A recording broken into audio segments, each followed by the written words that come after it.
Аз избрах да умра в България. Аз не искам да умирам тук. Видях много смъртни случаи. Видях хора, които умират тук и събират пари, за да изпратят погребението им. Тук тази тема вече е за 1 милион, какво ти казах?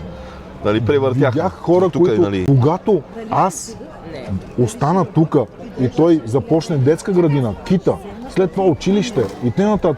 Аз няма как да го откъсна от тази система. Ще бъде прекалено късно. Това означава, че аз трябва да остана тук. Разбираш ли? Тези хора, които имат което мога деца да кажем, на 15 години, 18, 20 и т.н. за тях вече е късно, защото дъщеря им, сина им вече е пораснал тук. Къщата, която са построили в България, ще остане празна.